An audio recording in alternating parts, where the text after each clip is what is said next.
សួស្តីបងប្អូនទាំងអស់គ្នាថ្ងៃនេះនាងខ្ញុំមកចែករំលែកនៅវិធីសាស្ត្រធ្វើបបរបង្អែមល្ពៅសម្រាប់បបរបង្អែមល្ពៅនេះបើសិនជាយើងបានហូបនៅពេលក្តៅគឺរឹតតែឆ្ងាញ់អញ្ចឹងបងប្អូនអាចសាកធ្វើបានណាតោះទៅមើលវិធីសាស្ត្រធ្វើទាំងអស់គ្នាចំពោះវិធីសាស្ត្រធ្វើมันពិបាកធ្វើទេហើយចំណែកគ្រឿងផ្សំក៏មិនពិបាករកដែរចំពោះគ្រឿងផ្សំយើងមានតែល្ពៅមួយដុំហើយសម្រាប់ល្ពៅគឺយើងយកទៅចិតជាដុំហើយនឹងលាងសម្អាតទឹកឲ្យបានស្អាតណាបន្ទាប់មកទៀតយើងត្រូវមានសាគូហើយសម្រាប់សាគូបងប្អូនចង់យកតែគ្រាប់សាគូស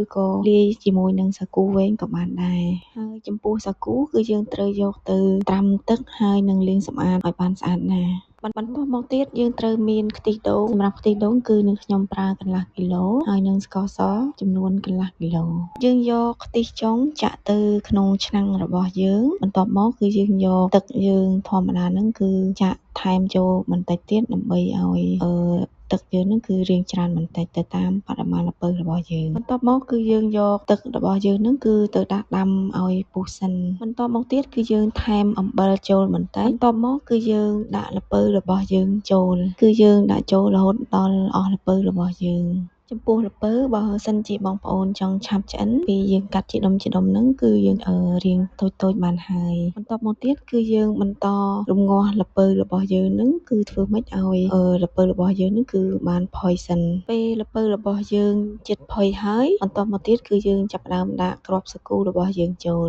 ពេលយើងដាក់គ្រាប់សាគូយើងចូលហើយគឺយើងបន្តបើកភ្លើងរហូតដល់ពុះម្ដងទៀតកំឡុងពេលយើងរំងាស់ឲ្យគ្រាប់សាគូយើងឆ្អិនគឺបងប្អូនត្រូវឧស្សាហ៍កូរបាតផងព្រោះអីយើងខ្លាចខ្លោចឬក៏ជាប់នៅបាតឆ្នាំងដែលអាចធ្វើឲ្យខ្លោចបាន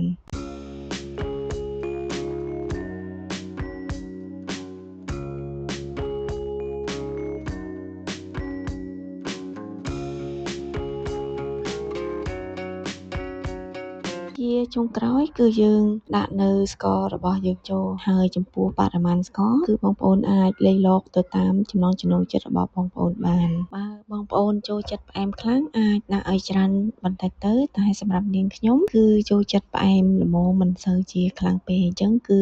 នាងខ្ញុំអាចហូបបានច្រើនតែបើបងប្អូនចូលចិត្តផ្អែមខ្លាំងគឺអាចលៃលកទៅតាមចំណង់ចំណូលចិត្តរបស់បងប្អូនបាននៅពេលដែលបងប្អូនហូបគឺយើងដួសដាក់ចានទៅបន្ទាប់មកគឺយើងបន្ថែមនៅក្បាលខ្ទិះរបស់យើងចូលដើម្បីបន្ថែមរសជាតិបង្អែមរបស់យើងហ្នឹងគឺឲ្យកាន់តែឆ្ងាញ់សម្រាប់វីដេអូ